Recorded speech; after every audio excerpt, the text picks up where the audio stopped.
Okay, James chapter 5 tells about the last days, and we certainly are living in that time, and I want to start by reading a few verses. And I think this is so appropriate for the time we're living in. It starts out in verse 1 and says, "Go to now, ye rich men, weep and howl for your miseries that shall come upon you. Your riches are corrupted, and your garments are moth-eaten. Your gold and silver is cankered, and the rust of them shall be a witness against you, and shall eat your flesh as it were fire. Ye have heaped treasure together for the last days." So we're talking here about the last days. That is the time frame that this is dealing with. In other words, there would be a group of people, an element that would accumulate wealth, and with that wealth would manipulate other people.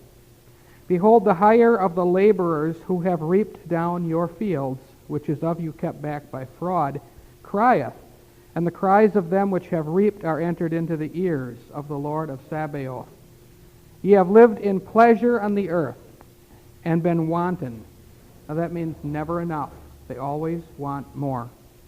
"Ye have nourished your hearts as in a day of slaughter."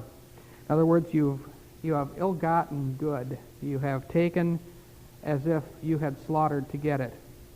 "Ye have condemned and killed the just, and he doth not resist you." Now the only reason that one would not resist is, well, there are two reasons. One is if you're a Christian and you're being persecuted.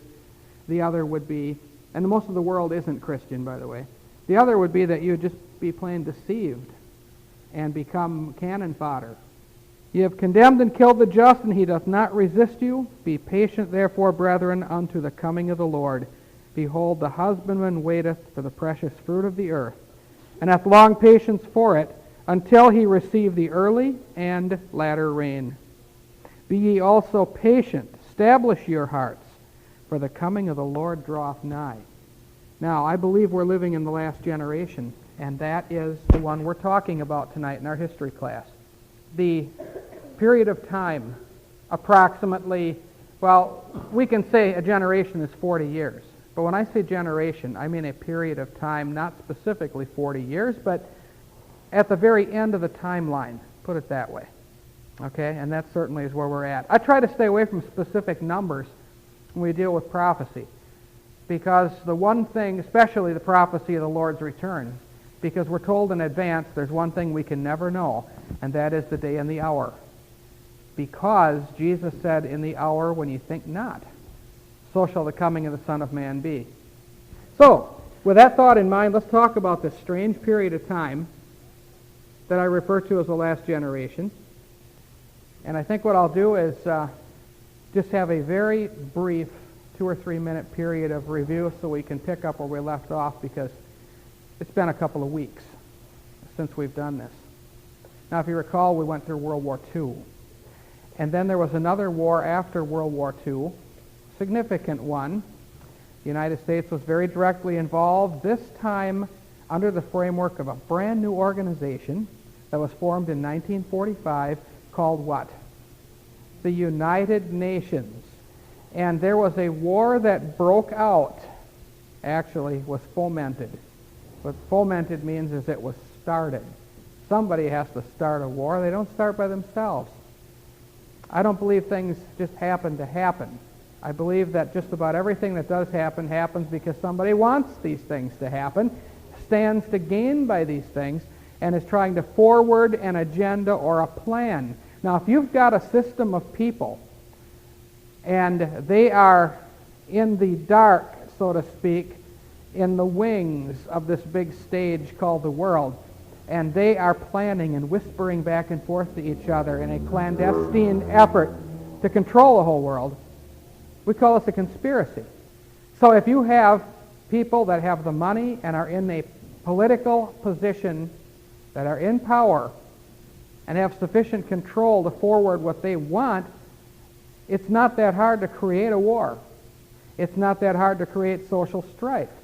You can manipulate conditions and watch the reaction of the people to those things. The government does that all the time. They will have certain things that they are forwarding as an agenda, and they'll stand back and watch, now what are the people going to do? We're going to watch them react to this. It's an interesting thing, but it's a horrible thing, because the plan is, and we're dealing with people that have a plan, the plan is to forward the worship of what they call Lucifer. We know to be Satan or the devil. And not everybody in government is directly involved in this, but they are controlled. Even the ones who aren't involved are forced into a system that is running by the impetus provided by Satan. It's a sad thing. But if you look at any world government, if you look at any empire, it's always been that way. Now, God's ultimately in control, and he will judge all of this, and he can cause havoc in their empire. And there can be victories in spite of what they're trying to do. The Bible talks about an antichrist. It talks about a system in the last days where they want to emulate and lift up Satan, elevate him, and cause everybody to worship him. It's not that easy to get people to do that, especially when you consider that there are so many atheists running around out there that don't want to believe in anything.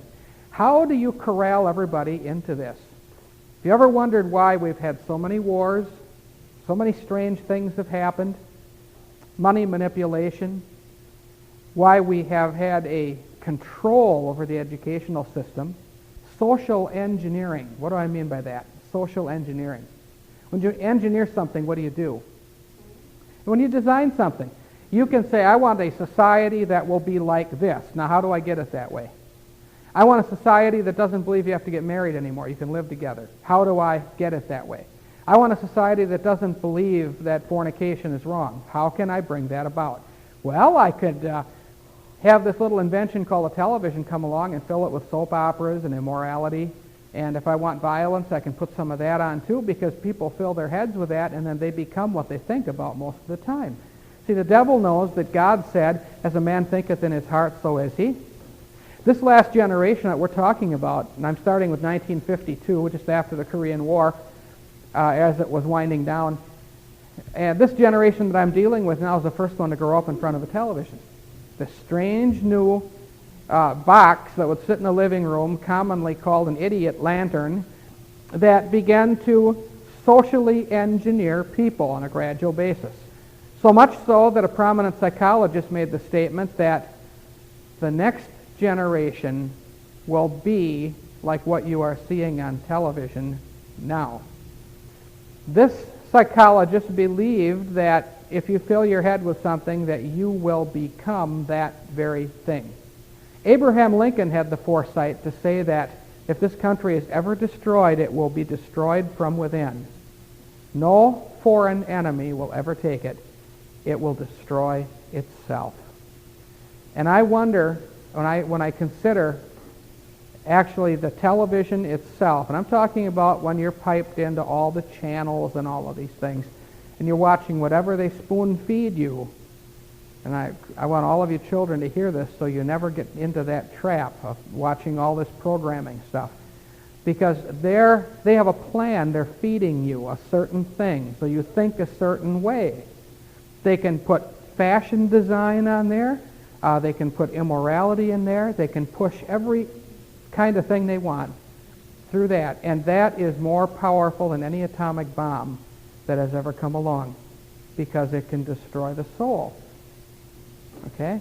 This is the first generation. I grew up in the 1950s. I was born in 1950, and that means in 1951 I was 1, in 1952 I was 2, and so on. And you can understand it, as I advanced, as I grew, I think it was in 1953 my dad bought the television. Programming was much different back then. A lot of things weren't allowed. Nowadays, just about anything goes. There has been a definite degeneration of anything, any quality that ever was on there. And I can compare, because I saw it when it first came out. And I don't watch it now. I don't watch programs. But I can compare. I've seen little portions of them at other people's houses, at the university, in the dormitories. And it's incredible what they're showing on that screen. And then when I see people responding like that, they have been dosed. Their brains have been dosed. And they're too dumb to know it. They sit there thinking they're being entertained, and they're being destroyed. They're getting red eyes and a hollow head, and they've forgotten how to think. That's a fact. If you want somebody else doing all your thinking for you, and you just want to be used and you want to be a puppet on a string, that of course is your business. So wouldn't you rather be a real human being that can think for yourself and make your own decisions and not try to be like what you see all around you? A leader doesn't follow every whim and everything that goes on, all the things surrounding them.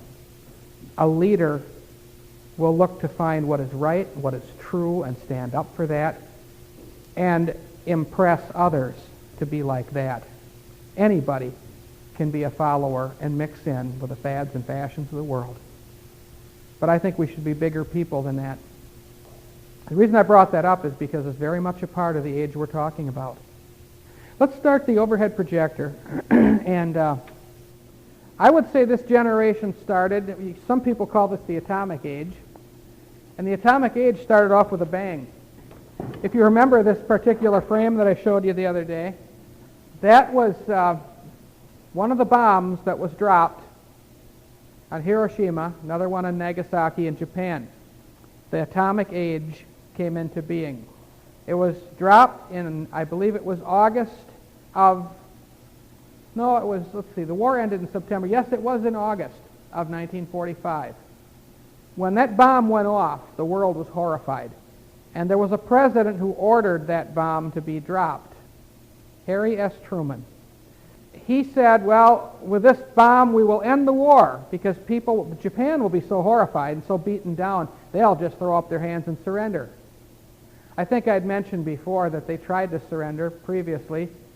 Months before the bomb was dropped, they had sent communications saying they were unconditionally surrendering, and that meant and they spelled it out on any terms that the Allied forces so desire. That's unconditional, isn't it? But you see, in order for the United States businessmen in the Illuminati to be able to own Japan, they couldn't accept that surrender because the bulldozers hadn't done their job yet. Bulldozers, meaning the airplanes that came in, dropped these two bombs which did only 5% of the damage to Japan. Did you know that? Hiroshima and Nagasaki, the atomic bombs, did only 5% of the damage. Japan was 85% destroyed.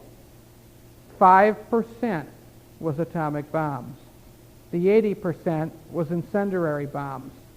Japan used very little steel. The buildings were all made of wood. Wood and paper.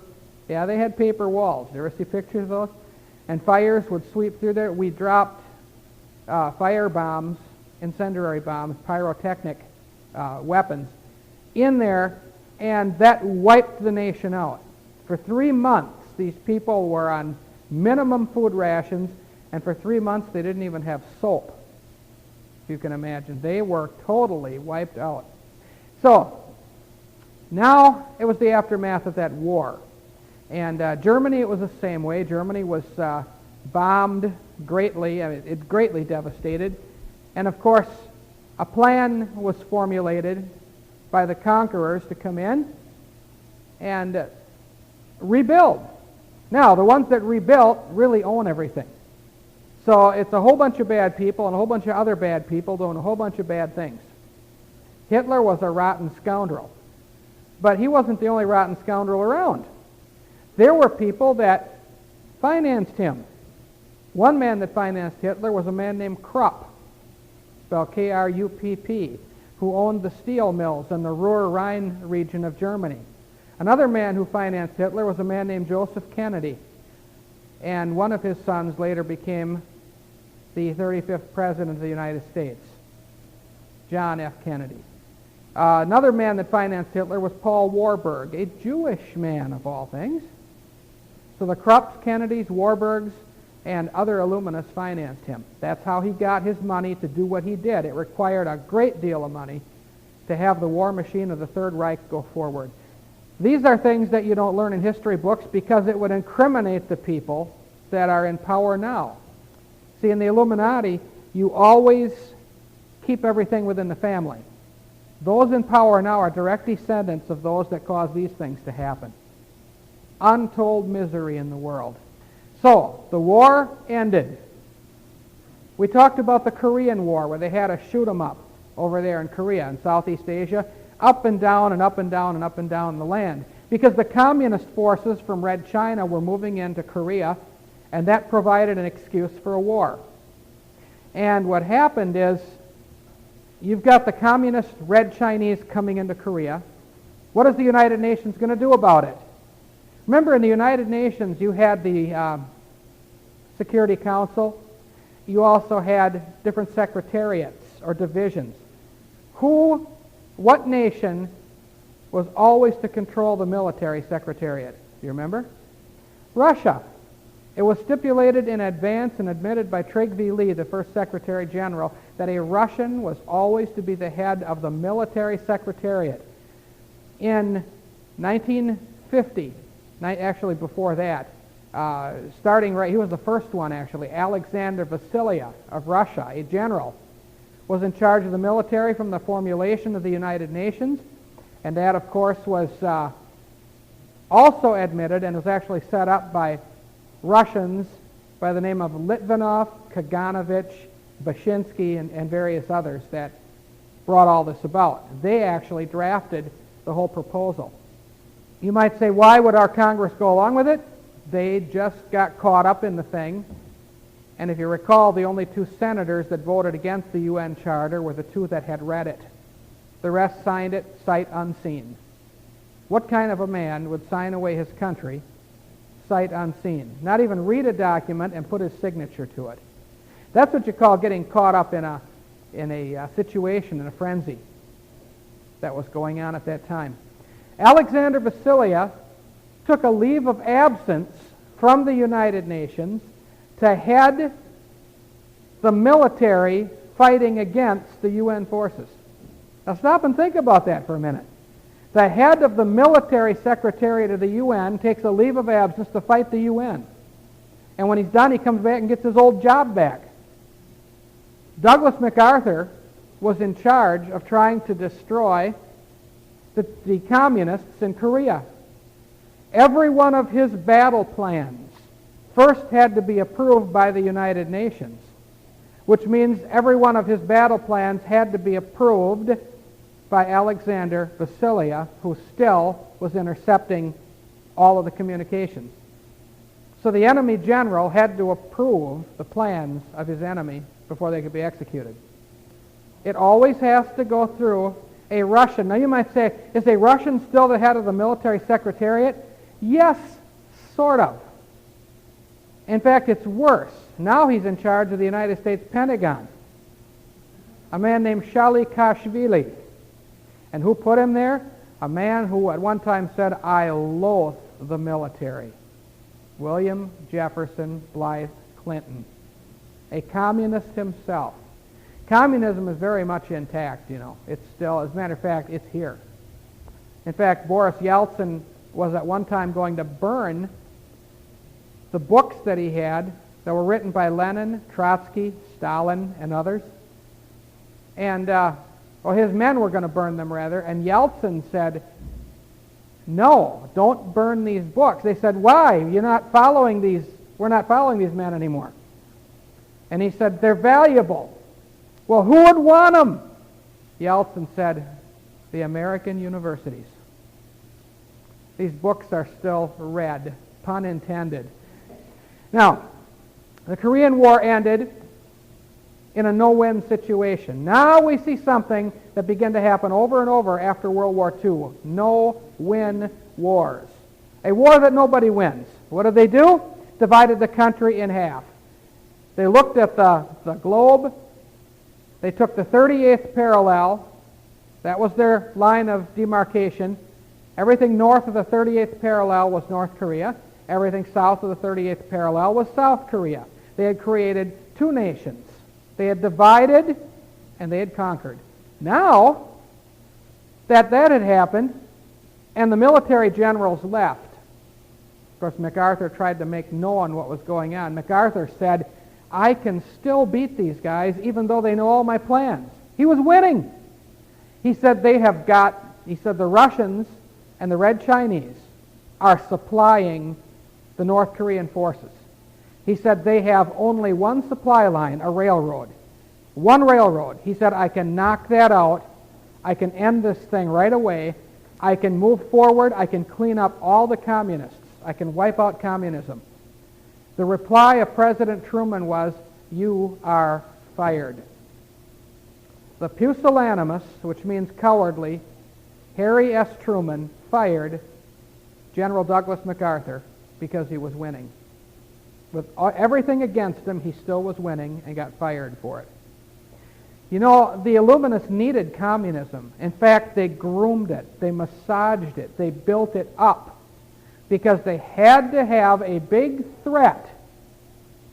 Then, as communism began to spread, now let me show you something here. We saw this frame also before.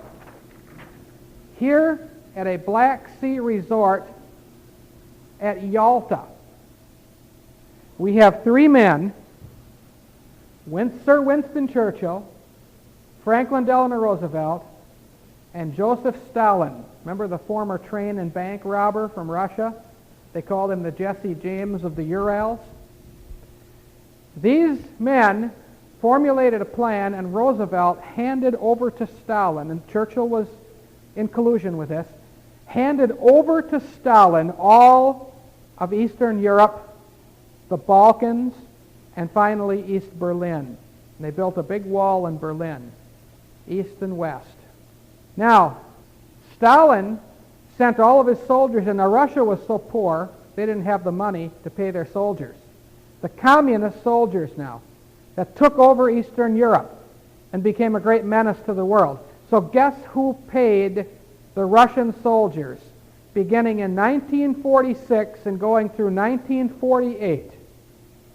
The United States taxpayers paid the Russian army in military scrip and redeemed it in gold. For 2 years, they paid the Russian army while the Russian army went through Eastern Europe and butchered everything that opposed them and set up the communist menace that was to terrorize the entire world. Now, you don't get that at Lincoln School and Roosevelt School and Washington School. In fact, the teachers blow the top of their head off with anger if they heard these things. But the fact is, this is precisely what happened. And the evidence of it is overwhelming. In fact, Roosevelt, you see him there, he looks like a ghost almost, doesn't he, in that picture? Look at those hollow eyes. Roosevelt, a 32nd degree Mason. Oh, by the way, I'll just point this out right now.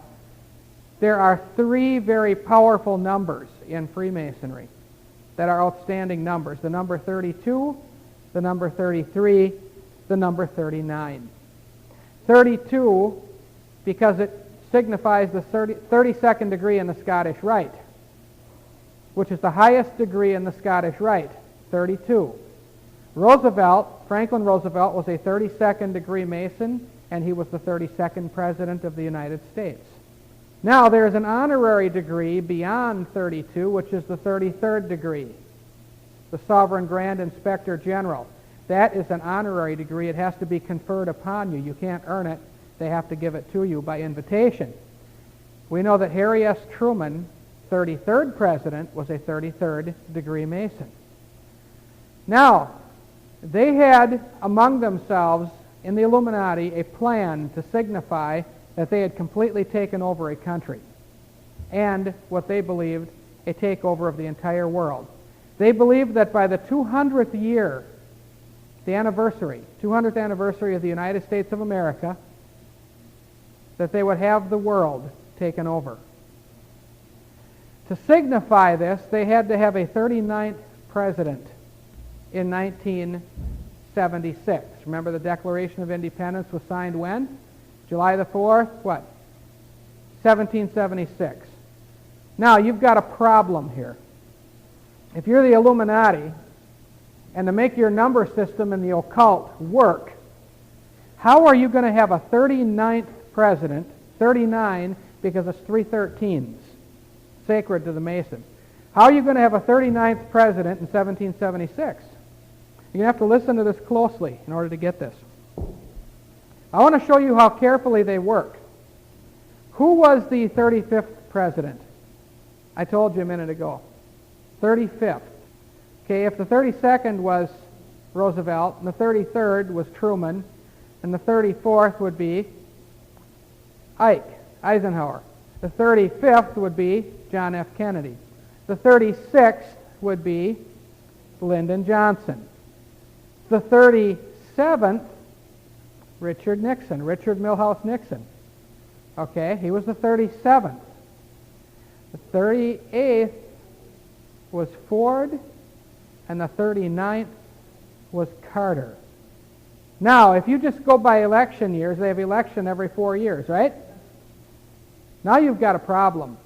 If Kennedy was 35th, Nixon was 36th.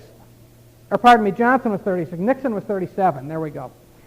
Nixon was the 37th president, 1972. Now how, if he's 37, how do you get to 39 in 4 years? Well, there's different ways. You could shoot some of them, but they did something different. There was a man named Nelson Aldrich Rockefeller, who was the nephew of Senator Nelson Aldrich, who engineered the Federal Reserve System on Jekyll Island. That's an interesting island to do it on, isn't it? Jekyll Island. Good place to hide. Anyway, but Nelson Aldrich Rockefeller, that poor man, who was complaining about all the taxes that he had to pay. I'll get back to that in a minute. Nelson Rockefeller paid millions and millions of dollars in order to try to have a law passed that a vice president can be appointed by a president. In other words, if one would resign, that you could appoint one. Now that was, a law had to be passed to make that possible. You can do it now, but you couldn't before. Well, strangely enough, as soon as he got the law passed, Spiro Agnew had a little tax problem. That was Nixon's vice president, and ended up resigning. Gerald Ford was appointed vice president.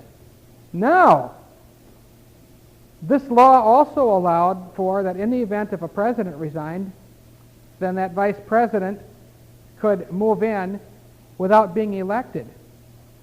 Sure enough, Nixon resigned.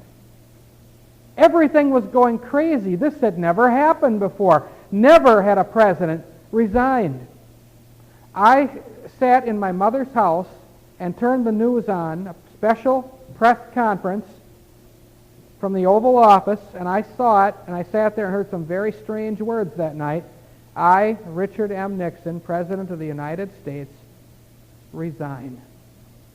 Had never happened before until that law was passed. Now Gerald Ford became president, a man who was never elected to the office, never had one vote cast in his favor, was now the president, the 38th president. And who did he pick as his vice president? Nelson Aldrich Rockefeller. Thus you were able to skip and jump ahead to 38 so that a man by the name of Jimmy Carter in 1976 became the 39th president of the United States, fulfilling the numerological goal of the Illuminati to have a 39th president, 313s, in the 200th year of the nation, as a sign that they have now taken over the world for Illuminism. Interesting how they go through all of this stuff. Now, when Gerald Ford picked Rockefeller to be his vice president, Congress had some questions. They said, Mr. Rockefeller, what is your income? He said, $8 million a year. Then they said, you better look again before you answer. So he checked it and he went back and he said, well, I made a little mistake. It isn't 8, it's 80 million a year. Then they said, you better check that again. And they did a little fact finding on it and found it wasn't 8, it wasn't 80, it was 800 million. That's personal income now. That doesn't include his holdings and all of these other Rothschild-controlled banks. The Rockefeller family personally controls over 800 banks in Europe, not to mention the Chase Manhattan Bank, the Chemical Bank, Manufacturers Hanover, and all these other banks in this country. Fabulously wealthy, and of course, the Rockefeller family is controlled by the Rothschilds, who, when they sit down to eat, set a place and set a chair for their god Lucifer, and they claim he sits with them at the table and gives them instructions on how to run the world. Okay? Mr. Pat? Sure, it's amazing how they will come out with movies and they'll come out with different things to try to, put an image out before the people and see what the people do with it. These little test runs, these little things. I'll give you another little example, too. Let me put this up here and I'll tell you about it. We're jumping around a little bit, but I think it's okay because this is forming a picture. Now, remember when Ronald Reagan sent airplanes into Libya and bombed Gaddafi? A few months before that, a movie came out called Iron Eagles. In Iron Eagles, it was a man was captured, a pilot, American pilot, and his son went in to rescue him with the help of another experienced pilot. And they showed the map. It was Libya. They didn't say Libya, but it was Libya. And Libya was under attack. Sure enough, a few months later, we attacked Libya. Now, a while later, they came out with one called Iron Eagles 2. In that one, the United States forces and the Russian forces, now bear in mind, this is before the Berlin Wall came down. This is before the big change in Russia. American forces and U.S. forces got together. They ripped the flags off their uniforms and put a new one on that was a composite of the American flag and the Russian hammer and sickle. They had joined forces against a country who had become a great threat because it was building nuclear reactors, and that country, and they had Arabic writing on it. I saw the movie. I rented it and saw it because Dr. Stuart Crane tipped me off on these things. And they attacked a country called Iraq. Now, it wasn't long after, and George Herbert Walker Bush had us attack Iraq. So they'll put movies out there and just kind of feel people out, let them know, yeah, this is what we're going to do next. Kind of amazing when Jimmy Carter ran for president, Time magazine. Now, who was the big, if you go back to, let's say, the 1960s, who was the foremost man in the hearts of the people as far as a president, a martyred president? John Kennedy, sometimes referred to as St. Jack Kennedy, who was far from that, considering he had about 100 different women visiting him in the Oval Office. But anyway, including Marilyn Monroe. But, and that's documented and admitted by his associates. In the 1970s, Jimmy Carter started being invited over to London for breakfast with the Rothschilds and started getting in big with the system. A man by the name of Brzezinski was grooming him.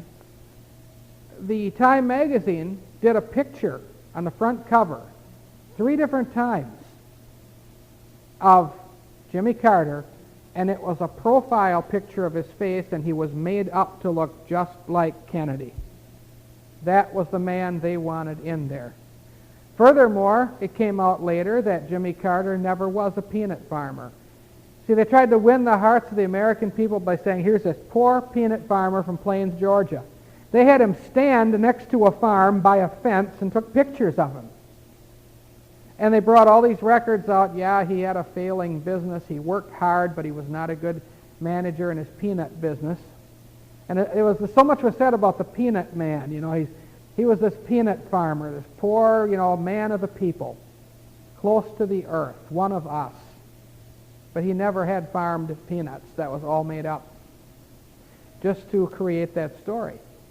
So anyway, backing up now a little bit, during the 1950s, this was one of the most feared men in the whole world right here. Isn't he a lovable little character? The Butcher of Budapest.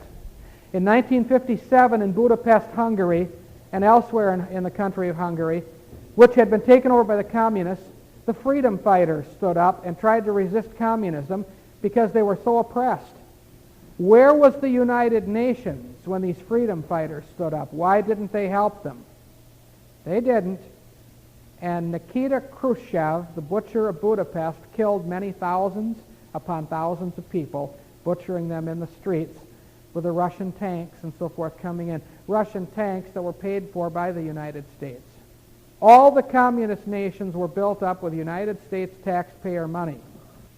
Actually, many, many planes, jet fighter planes, were given to Tito of Yugoslavia, who turned them over to Castro in Cuba when he had, and that was all tax money from the United States taxpayers. There's overwhelming evidence on every hand that the United States built up communism for a reason. At the same time, the people were terrorized with it. When I was sitting in school when I was your age, all the way from grade 1 through grade 8, once a week the sirens would sound. We'd get out of our desk and crawl underneath them and hold our hands over the back of our heads, terrified. We were told the Russians could attack any minute. I had to take a course in self-defense. I became certified as both an instructor and a coordinator for civil defense. I had the big CD in the triangle there, and I was certified how to utilize survival techniques, how to use a Geiger counter to check to see how many Roentgens, now they call it rads, that you picked up, how to go through all this survival stuff, because these awful Russians could come any minute, and they can get you. Khrushchev would appear on the news on television, pounding his shoe on the table, saying, "We will bury you." They brought him over here to the United States. He traveled around. They wined him and dined him, and his response was, "Someday this will all be ours." He was a repulsive little jerk, actually. And there you see a picture of him with Nelson Rockefeller. Big smiles on their faces. Let me tell you something about Nikita Khrushchev. For all those years, we were told that this awful guy had all this power. Oh, by the way, when Nikita Khrushchev took over after Stalin died, the world was horrified when Russia exploded an atomic bomb. That bomb was manufactured in Oak Ridge, Tennessee at our Y-12 plant and was shipped over to Russia. The director of the government Y-12 plant resigned in protest, but he was ordered by the White House to ship it over there, complete with trigger mechanism, so the Russians could explode it and terrorize the whole world. Then these radical Russians stood up and said, "We will bury you." Then, in their May Day parade, May the 1st, May Day, which is the biggest day in witchcraft, showing you who is behind the communism. May 1st is known as Beltane, the witches' New Year's Day. And Russia, every year, would have a parade.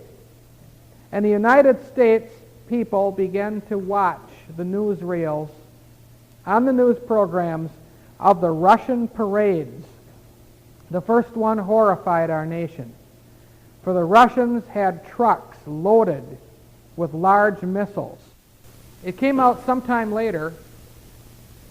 Actually, this came out in the late 50s and early 60s, although no press would touch it, that those missiles were actually empty canisters.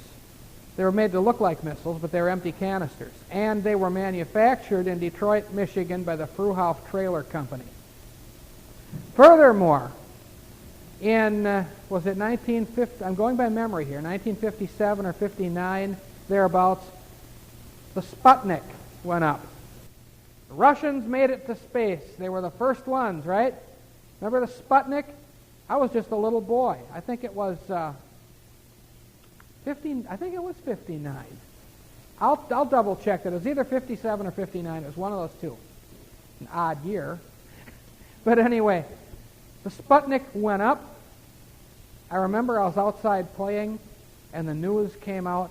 The Russians are in space! The Russians are in space! I got scared. I knew what that guy looked like, and I knew how ferocious he was. By the way, that shoe he pounded on the table with didn't come off his foot. He carried a third shoe in a little attaché case for the purpose. He'd reach down and take it and pound it on the table like he was fiercely angry. We will bury you. And then he would stand up with a water glass of vodka and drink it down. And what he used to like to do in these meetings, everybody was impressed with Khrushchev because he'd drink glass after glass of vodka. It would kill a person. Other people tried to drink a glass of vodka and it'd knock them down. They'd get drunk. He'd still be coherent. They couldn't figure it out until they found out that it was 90% water in his bottle. So, that's the kind of a guy he was. Now, the Sputnik went up. The world was terrified. I remember they talked about how they had our radar facilities had tracked it. They heard this beep, beep, beep, beep in space. They found out later that the Russians had actually strategically positioned a number of trawlers, fishing boats, with a small transmitter on the top of the masts. They had put these in various parts of the ocean, and so that they would relay. You could buy the equipment at Radio Shack, and it was a hoax. They never put it into space. There was a picture of a Sputnik that was built. That picture of the Sputnik appeared in a August 1957 issue of Popular Mechanics magazine, and that was built in Michigan. But it wasn't launched when they said it was launched. The Russians didn't have an accelerometer and didn't have the capability of launching anything. So they had their little beep, beep, beep thing with these transmitters on top of the trawlers going around the world and terrorized everybody. But it's kind of interesting because Khrushchev was ousted from power. I remember when that happened, I thought, how can this be? This man that terrorized me in my youth, that scared me to death, had me crawling under my desk, covering my head, had me learn all about Geiger counters. But I had to learn all this stuff. I had to go through. I was terrorized as a youth all the way up, and this was the man that did it, and all of a sudden he's out of power. What happened? The most powerful man in Russia. Now, understand Rockefeller, Nelson Rockefeller over here on the left, Nikita Khrushchev on the right. Here's the number one capitalist in the world. Here's the number one communist in the world. Now, the communists, the Russians, hated capitalists, money men. That's the antithesis of communism, isn't it? Communism says everybody owns everything, everybody's equal, nobody can have any more than anybody else. Capitalism says free enterprise. You can get all you can. Get all you can all you get. Where do you suppose the number one capitalist in the world would spend 3 weeks vacation? Rockefeller went and spent it in the Kremlin in Russia. When he got through with his vacation, he left, and Khrushchev was out. So what happened? The boss went to the outpost, Russia, and fired the branch manager. That's what happened. Russia had nothing after the war. We had to give them everything. The Japanese had nothing. We had to give them everything. The Germans had nothing. We had to give them everything. With the Marshall Plan, we rebuilt the entire world and built an empire. Very subtly done, and everything was managed from there. Everybody understanding this so far? This is the kind of a time I grew up in. But strange things were happening otherwise, too. I talked about the space program. We had to get men into space. To leave Earth and be able to go to the moon would be quite an accomplishment. NASA, the new administration that was set up to accomplish the job, began to work overtime at putting a man not only in orbit, but finally on the moon. A lot of people were anxious for a man to walk on the moon. And NASA did eventually moon us. They actually did it. You see, we had to get a lot of tax money into the space program, and people didn't really want this. There was no real impetus there to do it. There were people in power that scientists wanted to get to the moon. You know why scientists wanted to get to the moon? They said, if we can get to the moon, we can prove evolution. We can prove that the Earth is billions and billions. Carl Sagan, the astronomer, billions. Never hear him talk? Billions and billions of years old. He just crescendos when he says it. If we can get to the moon, we'll prove evolution, because if the moon is as old as the Earth, and we know it is, they said, the astronomers, it will have 35 feet of dust on it. And when the astronauts step off onto that dust, it's so fine, see, because you've got a continual cosmic dust coming down. And we know that. That's proven. Cosmic dust. It hits the Earth also. It hits everything. It'll come down, and on the moon, it'll be accumulated there. And the Earth is different because our atmosphere, a lot of things are absorbed, and different things happen to it, the winds and so forth. But on the moon, you don't have any wind. You don't have any atmosphere. It's going to build up, and they calculated if the Earth is really, at that time they thought about 6 billion years old. Now they're saying 60. But even at 6 billion years old, they always like that number 6. They said there'll be 35 feet of dust, cosmic dust, and when the astronauts step off the space module, they will sink down over their heads. And so they had all of these safety devices to keep them from doing it, that they could grab onto if they would sink down. They said there will be 35 feet of dust, and so watch out.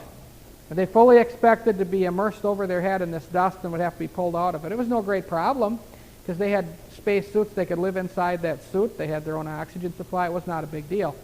But they were going to prove evolution. Now, what did we hear when Neil Armstrong got there in 1969?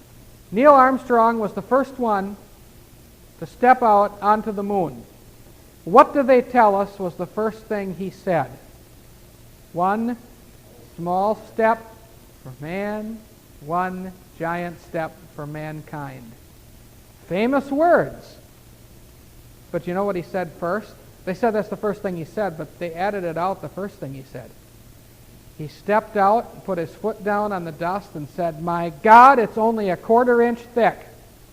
The scientists calculated the rate at which the dust would fall, and it proved the Earth to be approximately 6,000 years old with 1/4 inch. Boy, were they upset. Okay? I remember when it happened. See, this is all admitted later. But they edited it out at the time. They didn't want people to hear that. It was going to wreck everything. And it did. Praise God. Khrushchev, by the way, when he said he was putting, like Yuri Gagarin, one of those famous astronauts, went out into space, cosmonauts rather, they called them, went out into space. He said Yuri Gagarin was out there looking for God. Khrushchev stood up and said, "There is no God." He said, "We went up there, we looked all over for him, and he wasn't there." Isn't that dumb? So that's what he said. He knows better now. Okay. I personally don't believe the Russians were in space until much, much, much, much later when we put them there. Because they sent us pictures. For an example, they said, "We have orbited the moon." It's all over our newspapers. The Russians orbited the moon. They sent a picture of the dark side of the moon because the moon only moves, 16 or 17 degrees, moves back and forth. It toggles back and forth. It doesn't spin like the Earth does. And we don't know what the dark side of the moon looks like, so the Russians showed us. They sent us a picture that they took of the dark side of the moon when they were up there, long before we ever even orbited the moon. The Kodak company examined the picture, and they could see the brush marks in it. It was an oil painting. It wasn't even a good one. Then they sent us pictures of their spacewalk. And the Russian who was out on the spacewalk was connected to the craft by a piece of jute twine, binder twine like the farmers use, on a spacewalk. Furthermore, bubbles were coming out of his helmet. Bubbles in space. You see, they took it underwater, a photograph, because in order to diffuse the light properly, they had to have either an atmosphere or a hydrosphere, and there was no diffusion of light. So in other words, that's how you could detect by the diffusion of light that it was a fraud. They have the diffusion of light problem. Furthermore, it showed in one frame the same astronaut had an oval lens on his helmet, and the next one he had a square lens. How did he change his helmet in space? Then they showed us a picture of their command central, control area, and the picture showed a bunch of women sitting there with these big black plastic headphones on. It looked like the 1935 operator at a big hotel in New York. That was their command central. They didn't have a computer. They didn't have an accelerometer. They didn't have any capability for space at all. But their space program was totally in our newspapers. That's all it was. Terrorizing the people over and over. And what did that do? Boy, did that collect taxes. Did that ever... all this, the Russians are in space, they can fire missiles at us, and we got to get up there too. And so people began to consent to everything that was passed. And we've got to have a stronger public school system to educate our children to keep up with the Russians. They got the biggest, they've got the best. They got the biggest and fastest airplane at the Aeroflot airline. They have the biggest airport. They have the biggest missiles. They have the biggest army. They have the biggest navy. They got the biggest everything. They were telling us that over and over and over, and they're way ahead of us. Well, why then were they sending all these spies out to copy us so they could get behind? Okay. Now, during this time, we're going to run into the 60s now. The 1960s was a real rough time. In 1960, I was 10 years old. Rock musicians were everywhere. And I'll just put this up here. I'll deal with this in a minute. Rock musicians were everywhere.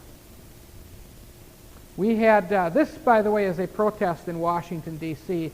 This is much later, but it gives you a kind of a picture of what happened there many times during the Vietnam War. And I'm coming to that in a minute. But a strange counterculture began to develop. It started in Greenwich Village, New York, with some strange critters called beatniks. These guys would grow beards, take strange names like Georgie Porgy and things like that, and just real cool people. You know, they'd smoke marijuana, beat on bongo drums, and sit in coffee houses and drink, get on a caffeine high, and any kind of high they could get on. They were dropping out of society. Greenwich Village became a real haven for this kind of people. The beatniks later gave way to a new kind of people called hippies. Remember the hippies? They said, we're going to drop out of society to the extent we're not even going to take a bath. The women burned their brassieres. They'd run naked in the streets. It's streak, they called it. They'd let their hair grow and never cut it. And furthermore, they'd never wash it. They were dropping out of society. They hated society. We will rebel. We don't like what's going on, so we're dropping out. We'll wear flowers in our hair, and we just won't do anything anymore. We won't work. We won't do anything. They began to congregate, first of all in New York, but then everything shifted to the West Coast, to a place called San Francisco, to a place called Haight-Ashbury. And they gathered there. And their movement began to grow, especially when a strange new war began to break out called the Vietnam War. Now I want to explain something about the Vietnam War. I'm not going to spend a lot of time on this. But I want to say this. It was always known to be an undeclared by Congress war. They didn't really call it a war. They called it police action. Why do you think they never formally declared war in Vietnam? Maybe I better tell you, because I don't think you'd get it in a million years. Who gained by the war? Nelson, Rockefeller, and company, so to speak. The men that supplied the fuel, the men who supplied the ammunition, the industrialists who were all illuminists. Do you realize that the Viet Cong was being supplied by these very industrialists? Do you realize that the number one Standard Oil refinery, Rockefeller Standard Oil refinery, was in the communist capital city of Hanoi? And the trucks went out, the same trucks from the same refineries, and supplied both sides. Do you realize if war were declared, that would be an act of treason? Giving aid and comfort to the enemy? They never declared war. It wasn't a formal war. It was police action. And it was a war fought with helicopters. The Vietnam War consumed as much fuel as all of World War II because it was continual motion of helicopters, continual motion of the airplanes, continual motion all the time. And I knew some of the people that fought over there. I talked with them personally. Some of my friends fought. Some went there and didn't come back. I remember when they left, I sat on the bus with some of them when we went down for our draft physical. And I happened to be 17 pounds overweight, and I decided not to go on a diet. Anyway, some of these people looked very dejected. They knew where they were going. They knew they might not come back. Some didn't. But one person said, we can win this war if they let us turn the scopes on. Because there was the Yumen Forest, which was the headquarters for all of Viet Cong. The Viet Cong, the enemy soldiers, the communists, had holed up in the Yumen Forest. That's where they were located. They knew it. They said, we can't find them in there. Now, our helicopters had infrared scopes. You could find a 10-cent piece laying on the ground at midnight with those scopes. And this man said, and he fought over there, he said if they would let us turn the scopes on, but General Westmoreland gave specific instructions we are not to use the scopes. So we could end this war in 48 hours. But it dragged on and on and on and killed 50,000 American soldiers. They didn't want it to end yet. They had to burn up more fuel. They had to, and by the way, who won? Vietnam's all communist now. Oh, and by the way, they finally burned out the Yumen Forest. Before we left, we did that. Just kind of a little, some people will wonder, why did we do it? When we pulled out, we went in there, we mined the Haiphong Harbor, gave them trouble that way. We went to the Yumen Forest, turned the scopes on, wiped it out in 48 hours. You know what stands there right now where the Yumen Forest used to be? A brand new Standard Oil refinery. And the country is communist. Because when the military generals pulled out, then the real generals came in. General Electric, General Dynamics, and all the other generals came in and took over the country and built new highways, new telephone systems, new infrastructures all the way around. Urban renewal on a worldwide scale. That's what was going on. Back home, protests, the hippie movement. People throwing their medals away, their military medals that they had won, throwing them at the White House, cursing the government. Civil unrest. Universities were writhing with unrest. Explosions took place. There was a man named Carlton Armstrong who exploded a bomb in Madison. Remember that, was that ROTC building, or research building, I believe it was? A researcher was killed in there. And they would protest at the ordnance plant at Baraboo. They had a big munitions plant there. They were making Agent Orange. And it just all kinds of problems. It was civil unrest.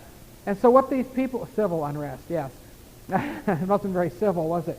But they had riots in the university campuses. In Oshkosh, I remember this. I was 17, 18 years old at the time. I think I was 18. 1968 and 69, they had some nasty riots. They went into Dempsey Hall and some of the other administrative areas, threw typewriters out the windows, smashed equipment. They had to bring a fire truck in to try to hose down these students, so they tipped the fire truck over, tipped squad cars over on their roofs, smashed everything. Massive riots going on. And when they were taken to court, Chief Justice Earl Warren handed down a decision that they have a right to such protests. It shocked the nation. They wanted this chaos to go on because it was a communist revolution and people didn't realize it. It was going on. Clinton realized it. Where was he? He had been going to school in Oxford, in England, and he went over to Russia and marched under the red communist flag in order to protest the action of his country, the United States, in Vietnam. Over here in the city of Madison, Wisconsin, we had a mayor named Paul Soglin, who is still the mayor, by the way. Paul Soglin invited his dear, sweet friend Fidel Castro to come to Madison. He and Bronson La Follette, he gave him the key to the city, by the way. Castro had the key to the city of Madison, Wisconsin. What a reproach. He and Bronson La Follette, the Attorney General, marched in a Memorial Day parade under a Russian flag, just to show you the red flavor of the whole thing. These are the kind of things going on. Little organizations begin to pop up. The SDS, Students for Democratic Society. SNCC, Student Nonviolent Coordinating Committee. An organization that called itself the 1313 in Chicago. The CORE, Congress on Racial Equality. And of course the NAACP, the National Association for the Advancement of the Colored People, was hard at work. Now all of this was during the Johnson era. Kennedy, as you know, was assassinated in 1963. And I believe I mentioned this before. I'm planning to make a transparency of it someday. I have a photograph taken from the Zapruder film showing that Kennedy was actually shot and killed by the driver of the car he was riding in. And every senator has a picture of that and knows about it. It's no mystery. You can see the silver pistol. This man is left-handed. He's aiming over his right shoulder using the mirror to aim. And you can see the picture. There's a puff of steam in front of Kennedy's head. Remember, he was hit from the front because the top of his head came off and rolled down the trunk. And his wife jumped up and tried to grab it. And she was trying to crawl out of the car. She saw who shot him. It was not Lee Harvey Oswald. It wasn't somebody in the grassy knoll, as they try to say. It was the driver of the car. U.S. Secret Service. A man who was entrusted to protect him shot him and was promoted for doing a good job. Okay, as we move on then, we're talking about the Johnson administration. Lyndon Johnson became president when Kennedy was shot. And I watched him take the oath of office. And he engineered the Vietnam War. This war dragged on until the early 1970s. Nixon finally ended it when he became president. But all during the Johnson administration, the Vietnam War went on. Industry in the United States burgeoned to supply the war effort. All the civil unrest was going on. All the rioting. Kent State University became a hot spot because the National Guard opened fire and killed a student. That famous picture of that student laying there dead and this girl frantically reaching out like, why? You've seen that, haven't you? And nationwide, things were going completely crazy. Berkeley University, in the Oakland area, Oakland, San Francisco area, Berkeley University became a real web of confusion. The hippies congregated there. A man by the name of Dr. Timothy Leary came out with a strange substance called lysergic acid diethamide, commonly known as LSD. The Beatles, who in the early 60s made their debut in this country during what they call the British invasion, the Beatles wrote a song about LSD, lysergic acid diethamide, called Lucy in the Sky with Diamonds, LSD. And songs began to come out as a soundtrack for the minds of the young people for this communist takeover. They were grooming the next generation, the one we live in now. The adults right now are the ones who grew up to rock music. And they listened to this, and it was a new thing, and it was a big thing. And all kinds of groups came along. The Beatles, the Dave Clark Five, the Beach Boys, Herman's Hermits. Of course, Peter, Paul, and Mary were out there wailing away in their protest songs. The Answer's Blowing in the Wind. And later on they came out with one that's kind of interesting. It's called I Like Rock and Roll Music. And in part of that, toward the end of that song, Peter Stuckey is saying that he was the Peter from Peter, Paul, and Mary. He's singing away, and he said in the final verse that he loves rock and roll music and loves to get the chance to play, and he thinks he would have something to say, but if I really say it, the radio won't play it unless I lay it between the lines. In other words, I've got a message, but I don't dare bring it out unless I hide it between the lines. It has to be clandestine, you see. And there was the Lovin' Spoonful, and there was the Mamas and the Papas, and all these different groups, and they were a bunch of hippies that came from New York, by the way, Cass Elliot, and she died later. She choked to death on a ham sandwich. But all these different rock musicians came out, and this whole soundtrack formed. Now, the big thing is all the oldie stations that are continually feeding this generation to keep them in touch with what was happening back there. The soundtrack, as the song goes, the beat goes on. Huh? Pounding a rhythm to the brain. Remember that song? Who sang that? Nancy Sinatra. The beat goes on, the beat goes on. The drum keeps pounding a rhythm to the brain. Interesting, isn't it? So, you had protests. People were stirred up. They had a soundtrack now. A war was going on, which caused them to rebel and riot. Great revolutions. The religion started to take a hold of things.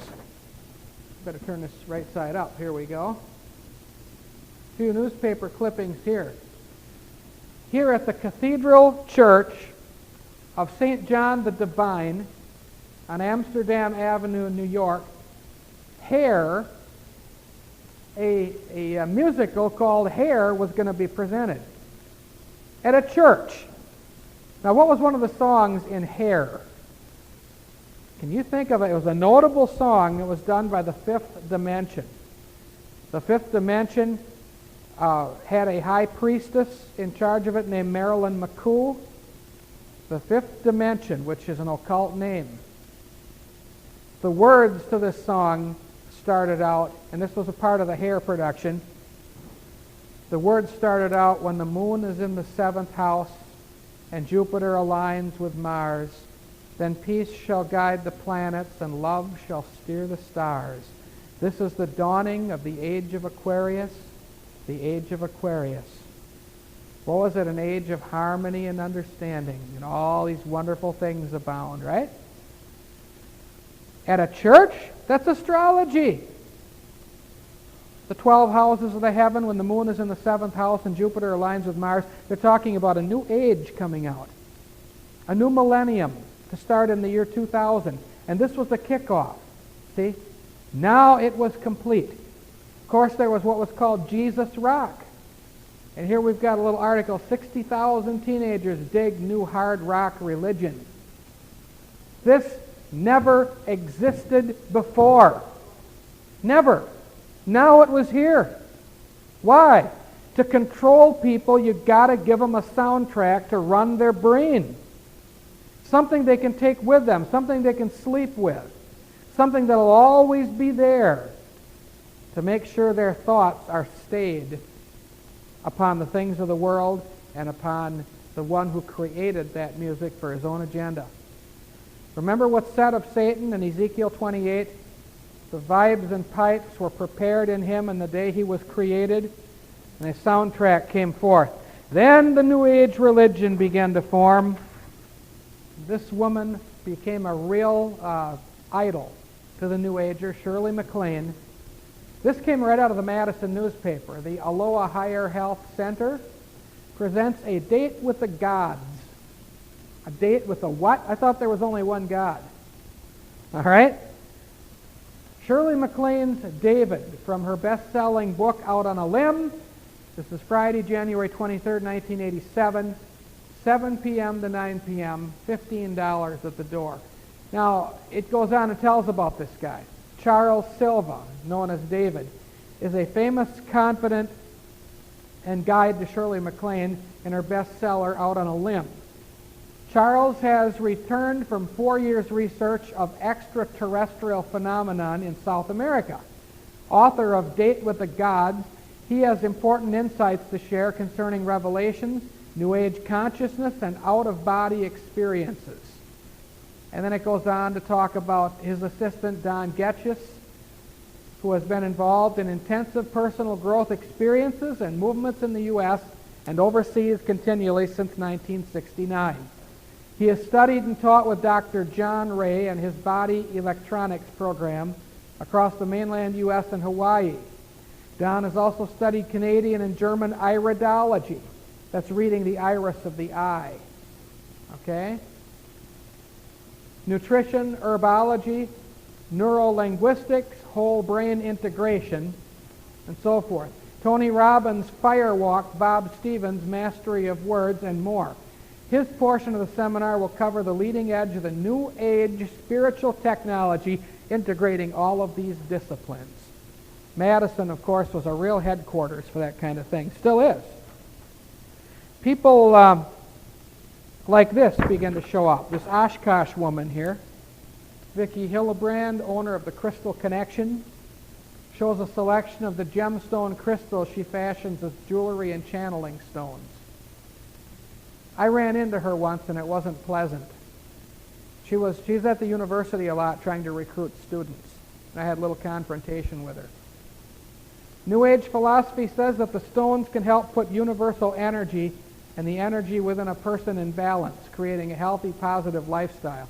It is witchcraft. It attracts wicked spirits. You got to watch what you wear around your neck and what you put through your ears. You shouldn't put anything through them. But I'm just saying some of this stuff is extremely evil because it attracts spirits. They call it energy. Notice that? But spirits put out energy. There's something wrong with her eyes, by the way. Okay? And you also had people show up like this man. There's a dandy for you. Buck Young. Fitting name. An Earth First member dons the outfit of Pan, a mythical ancient Greek god of forests, pastures, flocks, and shepherds. Pan is one of the 7 principalities in witchcraft. See, in the occult, they take the kingdom of Satan, they have Satan as the head of it, they have Beelzebub as the chief general, they have 7 generals underneath Beelzebub, and one of those 7 is Pan. From that name Pan, you get the word pandemonium, you get the word panic, Panasium. There's just all kinds of them. And panic is a good one for an example because Pan was believed to be a peaceful nature god, but at any moment, without warning, he would strike fear in his followers, called panic. So, Earth Firsters. Now this, by the way, is taking place he's standing in the Pisgah National Forest of North Carolina, and I stood there, my wife stood there, in that very forest not long ago, because that is the forest where Biltmore Estate is in. Pisgah National Forest. Okay? Then other things begin to come forth. Things like acupuncture. Acupuncture, of course. Now, people start getting into all this stuff. What brought them into it? I believe the music. Who in their right mind would lay back or sit back and let somebody spin needles into you? See, there are many cultures that would make little dolls and put needles in them to cast a spell, a destructive spell on other people. They wanted you to have a stomach ache, they'd ram the needle into the stomach of the doll. It's called voodoo. Here they're making a human voodoo doll out of the people, putting the needles in them, and literally casting a spell on that person. All right? And people claim that there's relief from that. In fact, some medical doctors use it. Of course, I don't have much use for medical doctors anyway. But they had all these different zones where you stick the needles through, and they were designed to block a strange force called the Che force, so that the yin and yang, the male and female forces, could flow properly and come to an even balance within the body. All this Eastern religion stuff began to come forth, and it was all satanic. Then there were other things, such as, and I was familiar with this because it was in the back of all the astrology magazines, and as you know, I was very much an astrologer in my younger days, and the Lord saved me out of that. The Rosicrucians, the unpublished facts of life, and talks about the hidden mysteries of the universe. And you could join this organization and they would teach you how to control people. Okay? Now, what about those Rosicrucians? Let's look at the essence of what they taught, because a lot of people got into this stuff. Here's a Rosicrucian cross, called the Cross of Regeneration. Notice the rose at the very top. You got the triangle with the all-seeing eye in the middle of it. You find that in the back of our dollar bill too, don't you? It's Illuminism. These were the followers of Alexander Rosenkreutz. Rosenkreutz also formed the rites in Freemasonry called the Rite of the Rosicrucians. Benjamin Franklin was a Rosicrucian. This is witchcraft. They've got a cross with a great light emanating from behind the triangle, and roses blooming all the way up the cross. And the cross, actually, I don't know if you can see it very well, but I have the original color picture of that. It's white fur all over it. That's a symbol of the Rosicrucians. And the book that I took that out of, the woman makes this statement in the acknowledgement section of the book. She says, "Credit is given to my master guides," those are spirits, I hope you know that, "who have assisted me in all my efforts, giving me illuminating experiences, showering their radiance in hours of stress, their strength and courage when I would falter, and always appearing when new inspirations and hope were needed. Also to my God self, for it was through his will all these were permitted to be given." Notice, who does she think God is? Herself. She couldn't possibly be an atheist. She thinks she's God. Okay? And of course, astrology. I won't go into that at all, but here's an early newsletter I did way back on May 17th, 1982 about astrology. If you haven't seen it, I'd be glad to get you one. We can photocopy it. But I won't go into it. I could explain all about astrology just from that chart. But this is another. Astrology is the basis of all New Age religion and of all the occult. You can't be a witch without astrology. In fact, you could even become certified with the American Federation of Astrologers. So society began to take on all kinds of occultism, and Christianity became dull and boring and dead, and you were a big nothing unless you were in the New Age. In the late 60s, early 70s, they started coming out, and then it grew from there. Now everybody's got it. Right. Now, this is interesting, because here the School for Esoteric Studies is saying, and notice, the New Age supports the UN. And the UN supports the New Age. The existence of the United Nations organization in our midst today is both a great hope and a great challenge. It reflects humanity's aspiration for unity as well as the many conflicting forces that have to be overcome if we are to enter fully and safely into the new global age. Who else was talking about that? George Bush, right?